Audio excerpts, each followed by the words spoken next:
Hey everybody, and welcome to another episode of Cop Blast Podcast. It is May 30th, 2016, and this is Matt of Carbon County Cop Block. I'm Scott Marshall of the Oath Accountability Project.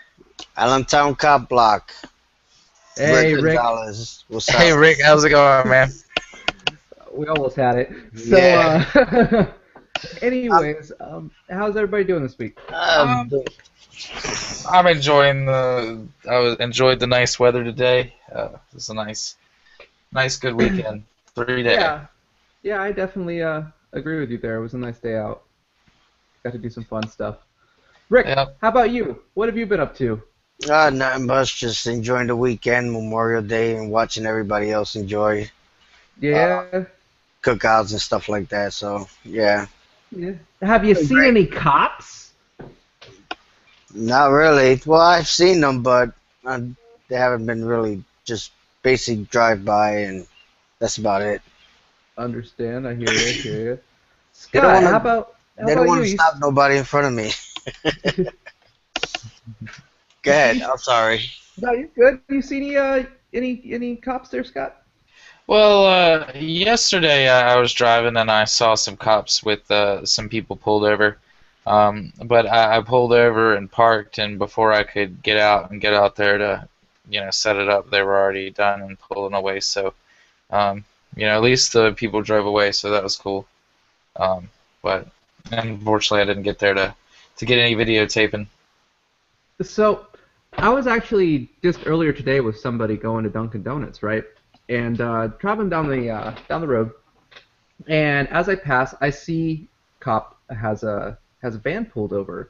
Now, I requested that we pull over, but I was not driving, and I was thoroughly denied. They didn't want to wait, bastards. So, anyways, on our way back, we passed the same spot, and wouldn't you know, another officer is sitting in the same exact spot with a different car and has them pulled over. Of course, they're not going to let me stop there either. But what really kind of bothered me is that this was in the city of Lehighton, and then you have a Nesquehoning officer who pulled him over, and I would think that would be way outside his jurisdiction. Yeah, but I think he can pull you over, wait for a local cop to get there, and then tattle on you. Gotcha. I think, but I'm not entirely sure. Which brings in another question. You're taking your job way too seriously if you're pulling people over way outside of where you're from. Like he's in Lehighton and Nesquehoning, that's 10 miles outside of each other. Yeah, and that's not a straight shot either. That's a good. No, you got to go through another town, over a mountain, over two mountains almost. Through a clogged town at that, through a clogged up town. So it. Yeah, it's like, get a life, come on. Well, today, and you'll see this coming soon to the Oath Accountability Project YouTube. We went out today and did a little man on the street interview kind of thing. Didn't get too much engagement. I guess people didn't want to talk about freedom on Memorial Day. Surprisingly. But I got a couple people that were pretty supportive that we talked to, and of course in the 360 video that'll be up soon. So look forward to that in the coming couple days once I get time to edit it. Yeah, it was definitely a fun outing, and like you said, you engaged some people. The ones who did stop, I think they left more educated about at least your standpoints and about the views of the Accountability Project than they came into it with. And hopefully they're watching. We talked to a few people, let them know to tune in tonight. Maybe not, but if you're here, welcome. Absolutely. So we got a couple of stories we want to cover tonight. There's one that I kind of wanted to start off with, and it was an interesting read. It's by the Washington Post, and it says the headline is, "For 55 officers involved in fatal shootings this year, it wasn't their first time." So this year, already, 55 of these officers, like that have killed people, have this wasn't their first, person that they killed. And that seems kind of odd because you can talk to some officers that go their whole career without firing their gun. Mm-hmm. So let's see here. More than 50 police officers in fatal shootings this year had previously fired their guns in deadly on-duty shootings, according to a Washington Post investigation. For a handful of others, it wasn't their third fatal shooting. For one officer, it was his fourth. Wow. The findings concerned many law enforcement experts who said that most officers never fire their weapons on the job. I mean, isn't that what I just said? Yep. The analysis also exposed another gap in the federal government's oversight of fatal police shootings nationwide: the absence of a system for tracking multiple shootings by individual officers. The 55 officers were identified as part of a post-project tracking all fatal shootings by police in the line of duty in 2015. It is the first nationwide attempt to determine whether fatal police shootings are isolated events in an officer's career, or whether some officers repeatedly fire their weapons in deadly encounters. And I gotta say, it's disgusting that it took us till 2015 to go, let's look into this. Yeah, let's start keeping a record, Yeah. Okay. And shout out to the Guarding and killedbypolice.net, I believe, Mm-hmm. for really kickstarting it. Sometimes their numbers differ, but their killedbypolice.net I think works mostly more on like a user-submitted type of thing, and the counted from the Guardian, I think they're like full-time paid employees. So sometimes a discrepancy, but usually pretty accurate. Yeah. The Post also found that an additional 45 officers had previously been involved in non-fatal shootings. Perfect. It's a national embarrassment. We don't even know how many times cops pull their triggers, said Jeffrey Albert, a criminologist at the University of South Carolina. In most cases, the person killed was armed, and the shootings were found to be justified by authorities or were still under investigation. The shootings cut across departments of all sizes, involved officers on a variety of assignments, and grew out of circumstances such as routine patrols, undercover police operations, and standoffs with SWAT teams that spanned hours. This is an interesting graphic here. Just for a second, I'll throw this up here, make sure I don't have any embarrassing tabs open or anything. But here we go. At least 62 people have been shot and killed by police across the United States within the past 30 days, according to the Washington Post data. And let's see this graphic that they're talking about here. If it will ever load. 990 people shot dead by police in 2015. Oh, so the Washington Post has now decided that they're going to keep track too. Well, that's cool. Just curious. Let's see what Pennsylvania says. Oh, 18 people. Now, Shootings by police per month in 2015. So I guess this is 2015. now here's the thing, though. The Post records 990, but the Guardian is almost at 1,200, if not over. Yeah, I think it was 1440. So maybe they have different criteria that they have to meet, or maybe they just don't have as good a grasp on it. I mean, until we have a federal system, we're gonna have to rely on sources that may not be as reliable. Yeah. But yeah, we've got lots of people here. 77-year-old man with a toy weapon was shot on August 9, 2015 in an apartment building in Pittston, Pennsylvania. Officers from the Pittston Police Department encountered Quinn, who was on a motorized scooter waving a handgun in front of his apartment building. He refused to drop the weapon, which was later determined to be a pellet gun. Yep. Well, this is a good resource, I guess.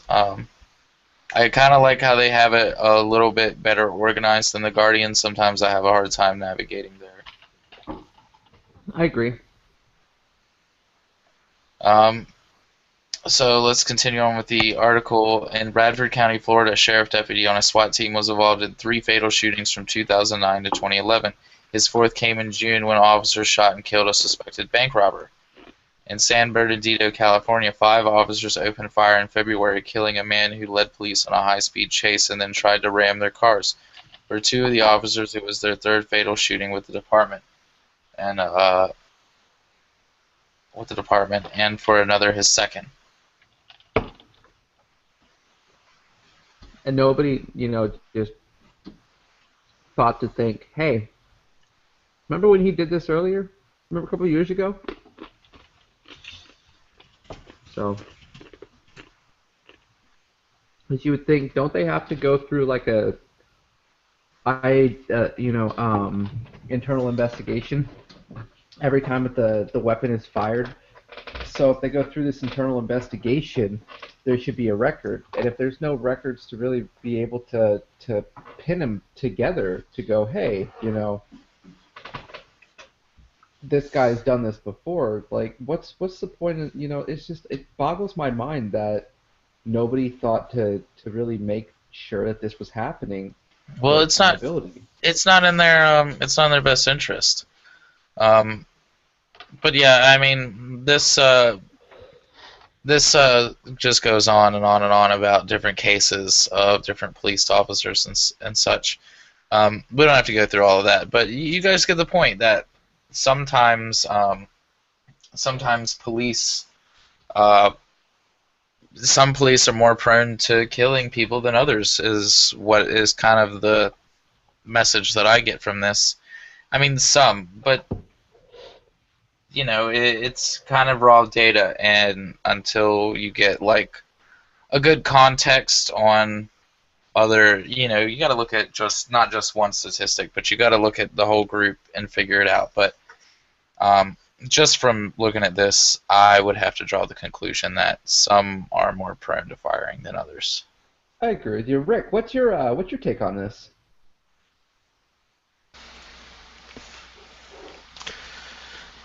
I'm sorry, I wasn't really paying attention. I was reading a story here on Facebook that just a new feed that popped up. So Well, why don't you I'm tell us, so sorry. I was is it relevant to this? Is it relevant to well, not really. It's a bunch of cops harassing kids that playing in the park right now, and Where it's is this just happening making me at? sick. I don't know.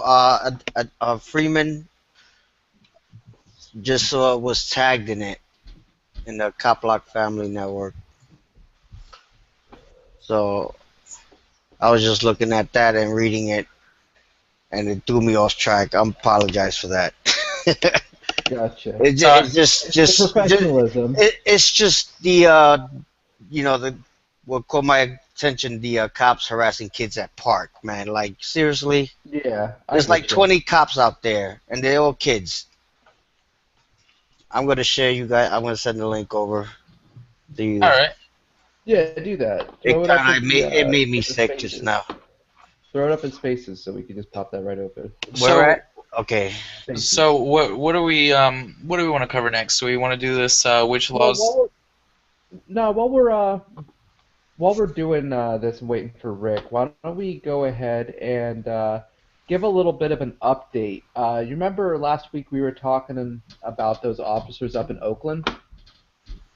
You're gonna have to remind me what's going on Okay, in Oakland. so up in Oakland you have the 4 officers who decided to turn around and keep it in the family and sleep with the dispatcher's underage daughter. Ah, gotcha. Well, it turns out that 2 of the officers have decided to jump ship and just leave. So 2 Oh, weeks really? uh, is when this all went down. Now, this all started with another officer, a 5th officer, who what was his name? It was Brendan O'Brien.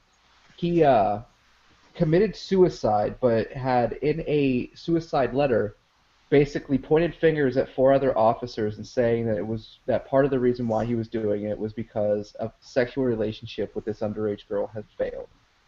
So all this is starting to come out, and it turns out that Joanna Watson confirmed that the two of the officers had resigned. Now that's the public information officer with the Oakland County Police Department.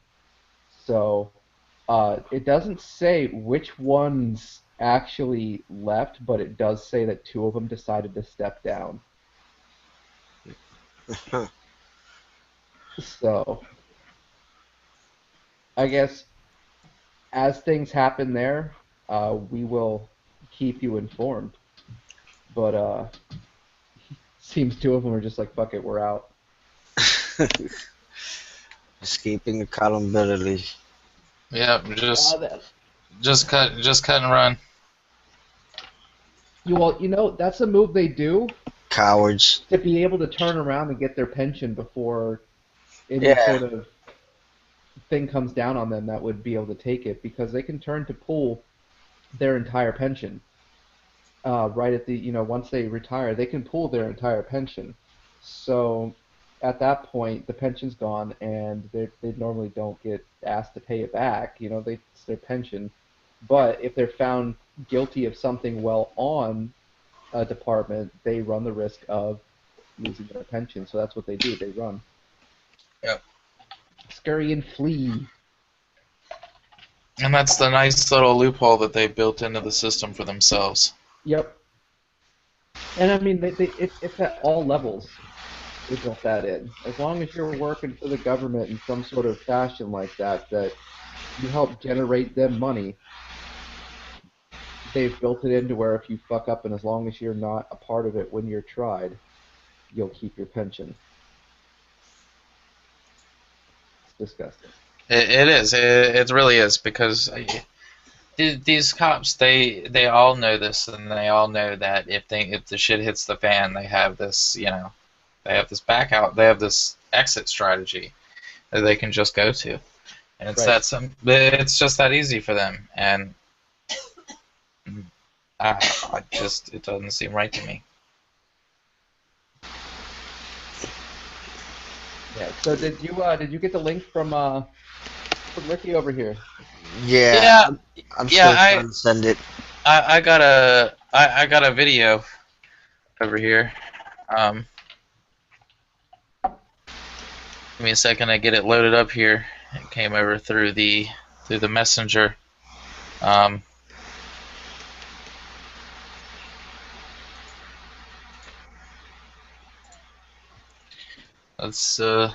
me get this full screened, and then I'll share screen over here. See what Why is the thing behind you moving?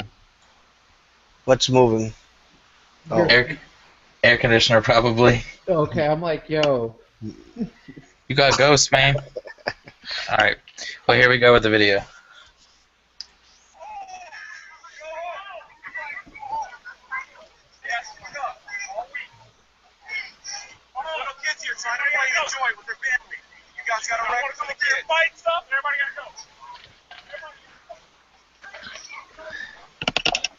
Milwaukee, Wisconsin.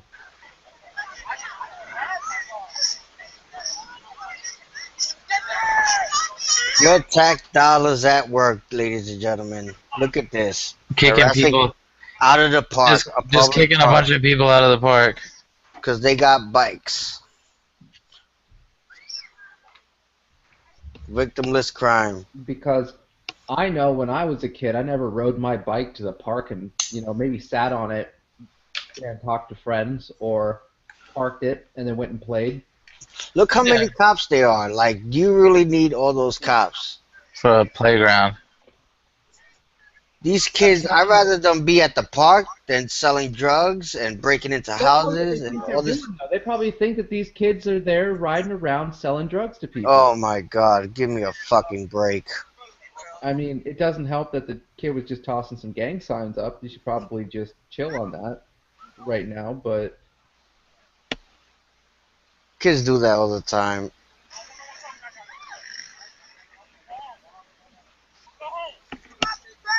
You go home. Get a job. Get a real job.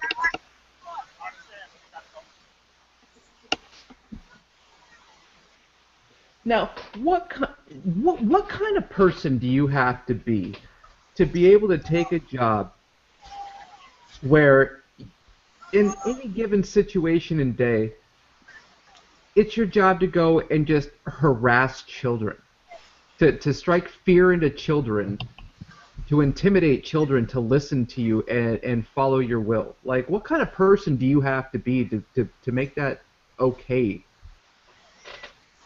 in your head? Like, where's your morals?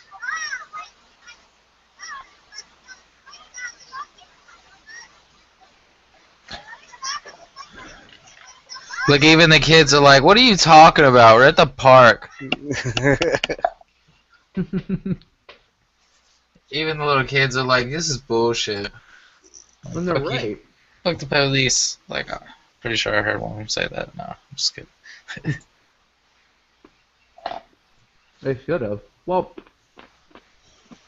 let's see. What else do we got sitting here? Well, I wanted to go and read about this. This is an article, actually. We don't do these often, but this was an article posted by police1.com. This is the nation's leading copsucker site. Oh. Yeah, and this is kind of like a question and answer kind of thing.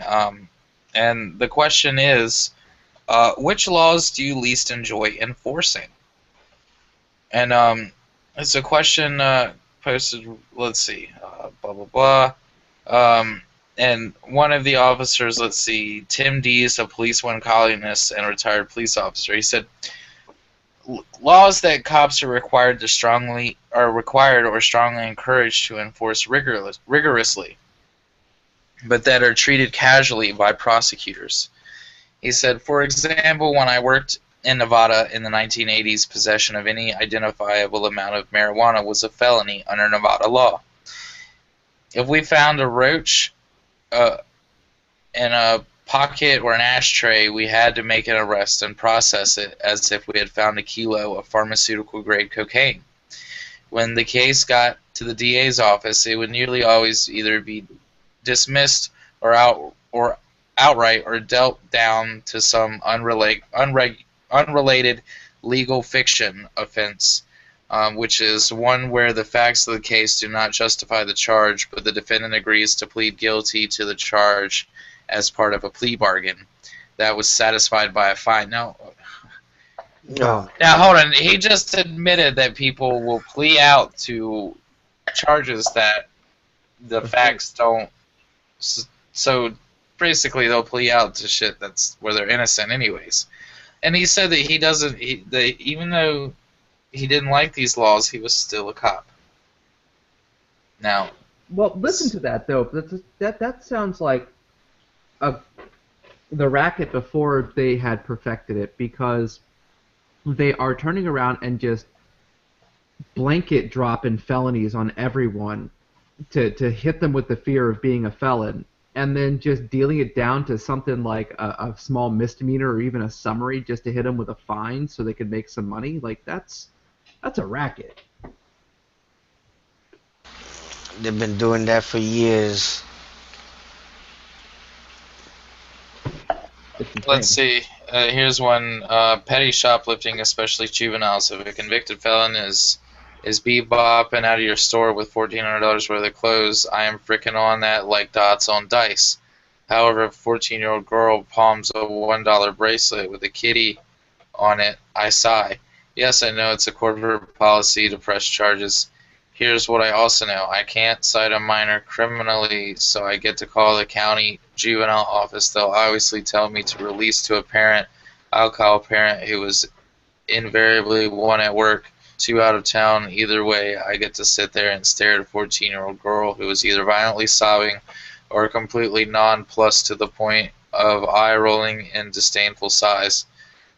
I kind of like the second one would be... yeah, the one, Yeah.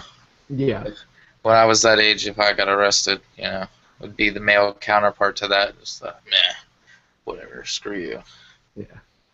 And then I write a meaningless report that goes to the JO. They flag her school file or administrative probation. So fireworks calls on Independence Day. Hold the phone. Someone in your neighborhood is shooting fireworks at 7:30 p.m. on the 4th of July. Please hold the line while we page the SWAT team. So I mean, this is a pretty good. This is a pretty good example of the police knowing that they're enforcing bad laws. Like Yep. this is a great article, and I doubt that this is the intended message that they wanted to send, but this is definitely the message that I picked up on from this. Yeah, that's what I'm hearing too. Is just them going, fuck, but this is what we got to do. Like, instead of standing up and just being like, listen, you know what, this is dumb. I'm not doing this. You know what? That's why I think we'd all make horrible cops, because we'd sit there and be like, really? We're gonna charge somebody money that they probably don't even have over some stupid ass shit like a firework? I mean, I'd roll up and be like, yo, you got any black cats in there? just be like, yo, I got flares in the trunk. Whisker do's, whisker don'ts. With or without the Skittle stick. Got no flim flams? No kitty chasers, whistling bungholes, screaming memes, crap flappers. Buzz bombs, Daisy Dukes. Husker don'ts. You're gonna stand here. Okay, enough of the JoJo references. Yeah, I'm sorry. It was there. It had to come up. Talking about fireworks. Every time I talk about fireworks, it's the only thing I can think of. Not even fireworks itself. It's Joe Dirt. Yep, just Joe Dirt. Gonna stand there holding a fireworks stand. Sorry. Okay, so let's move on to our next one. It's actually off of copblock.org, and it's an article written by Ryan Scott, and it's labeled "Cameraman is ordered to stop filming as teen is brutalized by police." Now, there's a video to this, and it happened on the 25th. And it shows a police officer brutalizing a I was not teen. drinking tonight, officer. But it shows him brutalizing a teen for allegedly trespassing on school property. Sound a little bit Baltimore to you? Think this is going to happen exactly like what happened in Baltimore, where the dude slaps the minor, thinking that he's not supposed to be on the property, and they just give him a little slap on the wrist and say, "Don't do that. You're fine, though." Most likely. Let's check it out. Yeah. Yeah.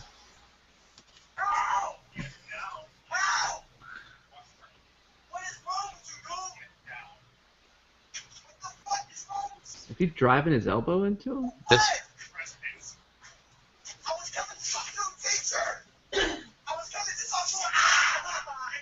Wow. Really? Yeah, on the stairs, nonetheless.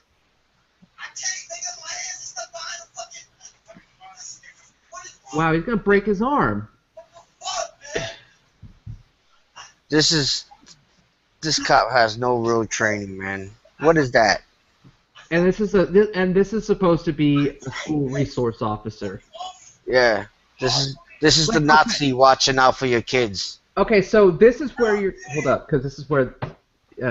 Okay, so this is supposed to be the person that's there and at this location to help and protect and serve these children. Now, don't you think? I mean, just this would be my thought process of it, but don't you think you would try to at least know the majority of the children there? Yeah. You know? I mean, that's kind of your fucking job, is to keep these kids safe, so you should probably know who the hell they are. And the fact that you, instead of trying to figure out if this kid was there and supposed to be there, you just attack him? Like, who the fuck is you? Yeah, I mean, and even if the kid wasn't supposed to, like, even if the kid isn't a student, he stated his business.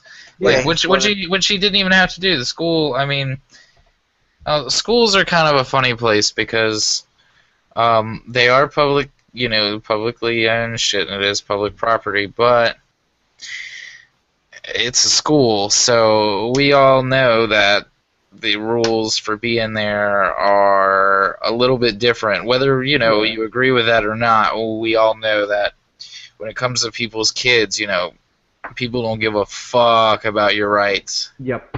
Nobody gives a fuck about your rights when it comes to their kids. So that's kind of one of those areas where you gotta tread lightly and fucking, I personally avoid them because, just when like you just gotta, I don't know. It just when I graduated high school, I never had a desire to walk back in that building or go near another high school or anything. Yeah. Just because they're so. I mean, for really, why? For one, why? But for two, like they're just so overprotective of places like that. Yeah. And kind of for good reason. But shouldn't be freedom trampling. But you're gonna have a hard time finding people to agree with that. Right. Well, let's continue this. All right. Ow! Ow! Put your other hand. I can't! You are on my back! Help! Get your other hand out. Go. Help! No. Hey, yo, get the fuck off! No. I came to talk to a teacher!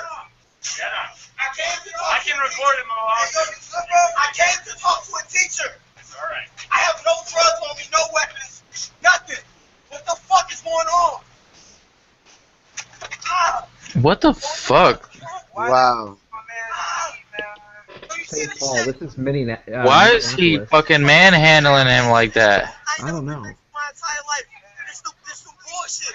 I'm 5'2". He slammed my head down, bro, man. You should stop it. I said stop it, please. Don't listen to that lady. Yeah, no, fuck that lady.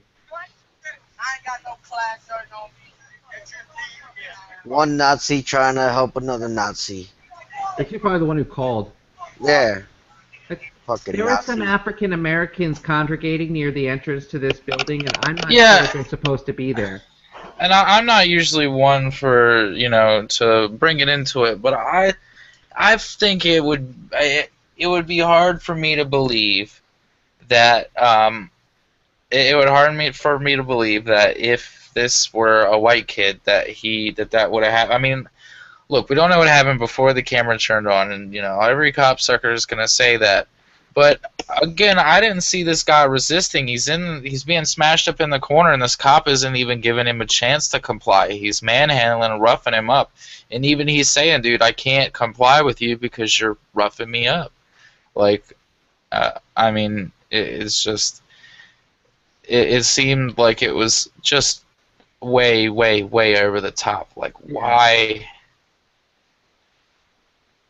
Just some police officers just I have have a this. theory that the reason why they do all that nonsense so they could throw in the charge he was resisting, or like I'm giving him verbal commands and he's resisting me. I told him more than once, give me your hands, and they're gonna go with the officers and they get away with that shit all the time with that charge. And I'm going to speculate a little bit further here, and I'm going to say that I think, now there's no way to tell for sure, and I'm probably just, throwing a wild opinion in there, but I think that some of these police officers, when they're faced with a defiant black kid, they short circuit, like they're unable to handle it, and just because of, some deep-seated racial issues, for one, it's a kid.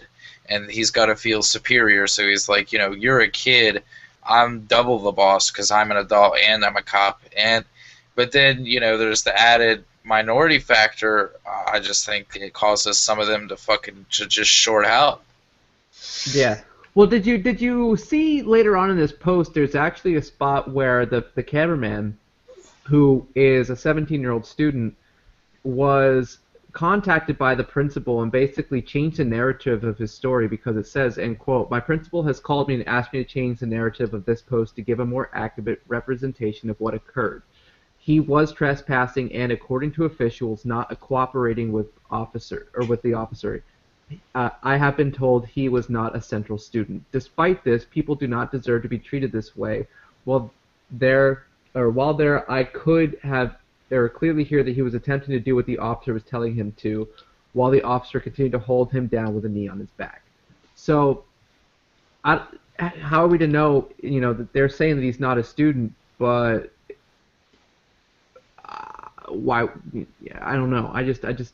Well, he's saying that he was there to. Yeah, I think if he was a student, he would have been yelling, "I'm a student! I'm a student! Not I'm here to see a teacher." So I don't think he was a student, but. Maybe he was there to see a teacher. Maybe the kid was trying to come back into school.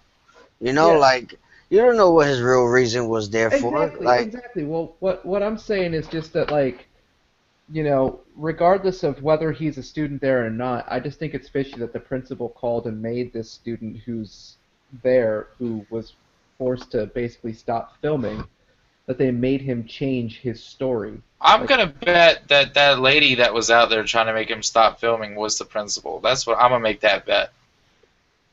There was another gentleman saying stop filming in the background. No, that was a lady. I'm almost positive that was a lady there. Yeah, it wasn't a male saying that before he started going up the steps, I think.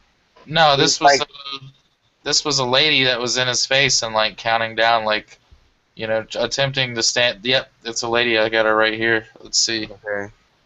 Well, I want to say that if you guys, don't like what you saw out there, and I think I'm actually going to go ahead and do this tomorrow. You can go to St. Paul Central High School of Minneapolis, where this incident took place. There is a phone number that you can call, which is 615-744-4900, which is the phone number of the principal, Mary McAbee. I'm pretty sure that's this lady here. I see a picture of her now. Yeah, you got glasses on top. I can't confirm, but that's one that I would openly speculate towards. Yeah, I would say that's probably her. Yeah. So, I mean, all in all, this is really ridiculous. Oh yeah, there's the picture. Increasing number. Yeah, this is. Like, why would you need to film that? Yeah. Exactly. Why would you want to stop that from being filmed? I don't understand why. Is there something there that you don't want people to see? Like, come on now. Right. I think is what it was. Is this lady saw that this cop was manhandling this kid, and then she probably went into a knee jerk, like, okay, how do I stop this from spinning out to be bad PR? So she said, well, I can't stop the cop from brutalizing this kid, so I'll stop this kid from recording this cop brutalizing this kid. So really, you can see that she really was only thinking of herself and her job, and not really thinking about the kid that was being brutalized. Right. There was, I mean, besides the guy that was video recording, and there's nobody else there to stand up for him. Right. So when I see videos like this of people stepping in, I kind of find it hard to figure out what their mindset is at that point, because what are you doing? Like, you're helping evil get away with, like it. I don't understand why she would not want that to be recorded, except to stop a bad PR storm. Right. Scott, stop screen sharing. Oh, sorry. I'm just strolling through this article, just la da da da. Yep. If you look at the chat, I've even figured out how to change the chat colors and highlight it as I'm trying to tell you to stop screen share. I'm only seeing black text, but well, it did it for me. So we're going to talk about this secret provision. This is something I think I skimmed over this a couple days ago. But Matt, do you want to? Uh, sure. Open this up. This is just like some secret provision that was snuck into a bill. Yeah, last Tuesday, right? Wow. It was a secret provision snuck into a Senate annual intelligence authorization bill, and it would expand the FBI's ability to acquire the records, the online records rather, of Americans without a warrant or judicial oversight, which is a really scary thing to think about because that's more than just being able to track where your ISP has done, but that can come down to even being able to do keystrokes without having to have a warrant. I mean, just the fact of where your computer's been is scary enough, just because that's way too much information to have on somebody without having some sort of oversight. But the fact that there's this much going on is kind of a little freaky. But the See, well, I was gonna say when I read articles like this, I think like, whoa. But then when I watch interviews like with somebody like Ed Snowden, and when he's talking about what they can actually do, then I'm like, whoa, like right, what the fuck? Like when he talks about metadata, it's like it's the way that they say it. Oh, it's metadata. It's nothing. Like no, no, metadata is like every fucking thing. everything. Like yeah, that's everything. Like Yeah. Well, the legislature, which has not actually been released to the public yet, cleared the Senate Intelligence Panel by a 14-1 vote. So they were damn near unanimous for it. Uh, the two senators who are familiar with the bill say it could have significant ramifications for online privacy by authorizing the ambiguous use of so-called national security letters. So, national security letters are the type of administrative subpoenas issued by the federal government for national security purposes. Utilized since the late 70s, the use of the letters was vastly expanded following the authorization of the Patriot Act in 2001, and then have continued to be issued up until the present from under the USA Freedom Act, which was actually enacted last year. So, I just want to say the Freedom Act is bullshit. Anytime that you ever hear any act that has something like something that sounds really good in the name, always expect it to be the exact opposite. Like the Patriot Act was one of the most unpatriotic things ever passed. The Freedom Act took away freedom. It didn't give you any freedom. It took it away. So you got all these things that they sound good, but they're not. Like getting waterboarding at Guantanamo Bay. Those things sound really great if you don't know what they are. well, see, yeah, but at least with Guantanamo Bay, they're not issuing gag orders. I mean, listen to this. With these national security letters, the FBI compels companies and individuals to turn over vast amounts of personal data without these warrants. So basically, the company or people are usually then slapped with a gag order that prevents the recipient from even privately acknowledging they have been targeted. Because of these gag orders, basically little is really known about how these national security letters truly work. So, but that was until December, when court documents were released pertaining to an 11-year-old case won against the FBI. The filing showed the agency uses its authority to force companies and individuals to turn over their complete web browsing history, the IP addresses of everyone they have ever corresponded with, online purchase information, and also cell site location information that can be used to turn a person's phone on as a location tracking device. So, according to an individual release, the FBI can also force the disclosure of postal addresses, email addresses, and any information which is considered to be electronic communication transactional record. So, I don't know about you, but just listening to that right there means that they can take fucking everything. There is nothing that they can't turn around and just go, We want that. That's ours now. You know what I mean? I don't. I don't think I have audio from either one of you. Yeah, I hear There you you. are. It Okay. is a scary Sorry, situation. sorry, I Uh, turned my mic off. I was plugging in some things all that that beep. information they're gonna grab from somebody. Yeah. So this is kind of crazy. So, New Mexico Senator Martin Heinrich said Thursday that the provision contained in the new intelligence authorization bill represents a massive expansion of government surveillance that lacks independent oversight and potentially gives the FBI access to Americans' emails and browser history with little more approval than a manager who's in the field. So you can be like, yo, say we're in the FBI, and be like, hey, Scott, you see that barista over there that she kind of winked at me, so I'm gonna go ahead and I'm gonna need the okay to be able to check her email to see if she's actually talking to anybody because I want to, log into everything and just kind of see what she likes, her Amazon profile, to see the kind of stuff she likes to buy, so I can kind of, work a profile up on her so I can, I don't know, bag her later. Like, and that Yeah, would be well, okay. Why? yeah, Because there's nobody looking into this shit. yeah. Like Snowden said that if you work at the NSA, you probably don't really have anybody looking over your shoulder. Like you can spy on the president of the United States if you want to, and there's nobody to go, hey, you shouldn't do that.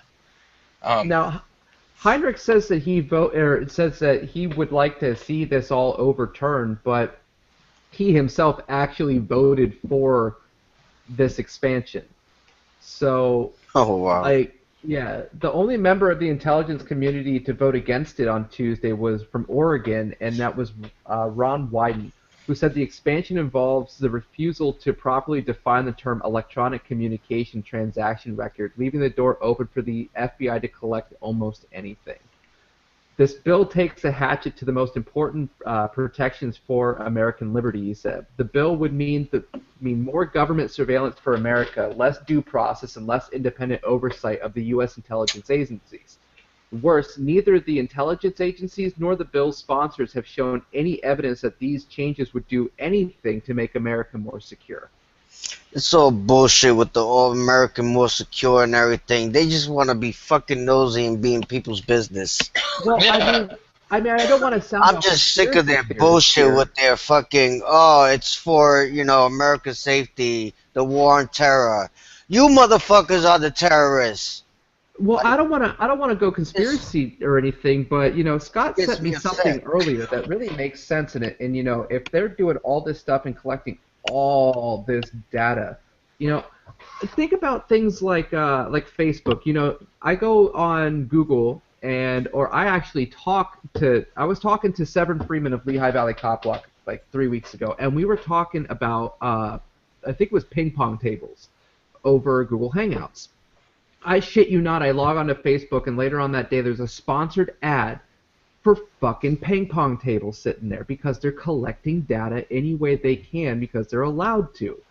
And sometimes the way they do it, they're not allowed to as well. But if you don't think that the government's not trying to compile the most extensive database known, not even fucking, I don't think we can even imagine the in depth that these profiles go. But if you think that they're not trying to gather the most information on us as possible, that you're fucking ridiculous. I yeah, mean, you like sent me something earlier with yeah, Snapchat. I won't use those Snapchat face things because they actually take the shape of your face and put it into a server, into a computer to put to mask other faces on it, and it's like, dude, you're giving them your facial Facial, structure. yeah, You you're giving them a just full facial scan. And I'm guilty and, of it. I've used the filter. I used the and filter. Put your damn face on. yeah, and it's like you go and along with the collection thing, like you go on Facebook and they have these different reaction things, and the thing is, with the reactions, they want you to use them so they know what times of day you're more likely to laugh at something or more likely to be angry at something or Well, I want you to do something too. I want you to take Facebook Messenger. I want you to open it up, and I want you to take a picture of somebody that you know that you're friends with on Facebook. Because before you even go to send that to whoever you were going to send it to, if it's not the person who's in that photo, it'll ask you if you want to send it to them. It already recognizes who the fuck you took the photo of. Wow. Yep. Because Wow. that happened a while back when I was doing a live stream for Carbon County. When it was me and Scott, and we actually played that video here as a 360 camera. As I went to go post that at the end, I didn't say anything about Scott being there because I couldn't. You can't tag him in a live post, but it asked me if I was with Scott Marshall at that point, and it only really the most that my camera picked up of you was the back of your puffy head. Yeah, that's crazy. Yeah. So it's Wow. So we're actually being watched right now. Oh, well, of course we're being watched, right? That was a good one, Rick. yeah. No. But Yeah, yes, Lenny's America, out there watching us. there is no freedom. Your privacy, you have no privacy. Any money you make is theirs. Forget about it. I got rid of my Twitter because I thought people were following me. Sometimes I'm a little paranoid. So, let's jump into one of our final stories of the night. You had something out of Sussex, right? Let's see. I had a couple different things that we. Let's go to this video of the VA cop attacking the 71-year-old veteran. He walked through a metal detector without showing his ID. Apparently, he put his ID in the thing in the tray, but if you watch the video, it's pretty clear that it shouldn't have gone down that way. So, that's about 2 minutes and 30 seconds. So, Let's give her a gander. we'll play it up for you here. Expect profanity. House of Veterans Affairs Clinic for a checkup. But what happened that afternoon, they'll have some shaken up 3 months later. Only on ABC. I wouldn't expect profanity. From me? Ashley? Rick Oliva Oh, says from he was you. attempting to enter the VA clinic, but the interaction with the guards went horribly wrong, leaving him in cuffs, and he says with injuries. You know, they Stop. can kill me. Actually. Maybe Says the if we one-year-old treated didn't our know that. veterans a President little bit Oliva better. says it's shoulder and throat surgery after what happened at the VA clinic on February 16th. Okay, this guy had to have shoulder and throat surgery. Like, Mm-hmm. And it makes you say, like, if we treated our veterans a little bit better, maybe we wouldn't have to have guards who are fucking ready to snap. But let's just continue. I'm sorry. So, in lucky to survive, I never ever came close to being hurt so much as I did on this day. This is surveillance video Oliva obtained of the incident and shared with us. He's on the bottom left of your screen. He says the guards tell him to empty out his pockets, which he does. Oliva says they then ask for his ID. This says he's preparing to walk through the metal detector. He says he told them his ID is in the bucket. The standoff goes on for almost 3 minutes. Just as he's about to go through, the detector goes off, the guards tackling him to the ground. No wonder it went off. The fat guy behind him steps into it. Of course. yeah, they just That was a setup, man. that was unprovoked. I mean, Yeah. like, It was unprovoked. did these guys forget where they were at? Like, they Yeah. were at the Veterans Association. Like, what? Why are you beating up veterans? Because like- they're Nazis, man. Stunned and hurt, the guards employed by the VA and considered the clinic's police cuff him, take him to a side room where questioning continues, and a citation for disorderly conduct issued. All the while, Oliva says he doesn't understand why he's being treated so aggressively and I don't understand either. needs care. I see a psychiatrist, Unnecessary. and he has told me that my PTSD treatment that he started with me over a year ago just got shot. Okay, now this is a guy that was going to the VA hospital for his PTSD treatment and gets attacked. Like, for no reason. Look at this guy. Look at this guy's throat. Like, Yeah. he's there for PTSD and he's getting attacked. Like, I don't. Yeah, I don't understand. It leaves me speechless. Like, Reached out to the VA for their side of the story. They tell us their officers were interviewed and videotapes were reviewed. Quote, the investigators found the charge of excessive use of force leveled by the veteran could not be substantiated. Really? Wow. Its role to safeguard our veterans while they are on campus. Enric Oliva has filed a personal injury suit against the VA clinic and is represented by attorney Joe Spencer. Back to you. Well, kick their ass, Joe Spencer. that's just. That's one of those things. It's hard to I don't understand how anybody can justify that. Like, and if you can justify that, like, what kind of terrible person are you? Tell me how you justify it. I want to know. I want you to contact me and tell me exactly how you can justify that. What's the thought process there? Yeah. Oh well. Bunch of gang of thugs. Yeah, because I didn't see any reason why this man should have been brutalized at all. Now, that almost reminds me of, it's a little more, I guess, I wouldn't want to say provoked, but I guess there's a little bit more of an incident that brings it. But remember our buddy down in Allentown who loves to sing? Yep. Oh, yeah. Yeah, did you see that Jim has finally decided to give up on Allentown and is leaving Allentown for good? Yeah. Yep. He, after being found guilty of 4 different public disturbance citations, he has basically been told that he is no longer allowed to walk the streets and sing or he'll be arrested on sight, so he has now officially decided to leave Allentown. Well, I think it's time for us to do another sing-along.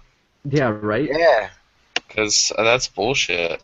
And I want to visit the FBI building on their surveillance stuff, man. I want to make some signs and see what their response will be or their opinion will be.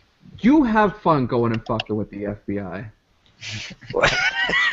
Come on, Matt. Yeah. We could do it. Well, we're winding down to 10:30. So let's do some plugs. If you don't have an app called Cell 411 and you're out there every day in the streets going about your life, and something bad happens to you, you're not going to be able to effectively get out the word that you need help. If you have Cell 411, you can pull it out. It's got your location. You send your alert. Your specific alert: being bullied, being pulled over, being arrested. You see fire. You see crime. Any of these things you can pull out, press the button, and send an alert. You can either send it to your friends only, or send it to everybody that's in a in a certain mile radius. It's a great tool. You can get it on Android and iOS. And we don't get any sort of pay or even any sort of acknowledgement or thank you. We think it's a great app and everyone should use it. So every week we come on here and we talk about this, but we don't get a thing. We don't even get a thank you. We just want everybody to we want everybody to have this app because we think it's really that important. Yeah, absolutely. Also, I want you guys to take a few minutes and head over to copblock.org/store. Just want you to go ahead and take a look at the things you got there for all your cop blocking needs. You guys shirts, hats, you can even get a badge that says badges don't grant extra rights, all the way down to a little lapel pin. So go ahead and jump on over there and check that out. Also, Wednesday nights at 10 p.m., tune into LRN.FM.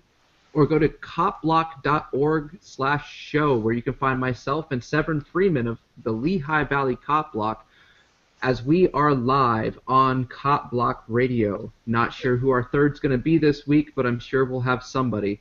That's a great that's a great show. I personally tune in every week to watch it and check it out. So you guys should too.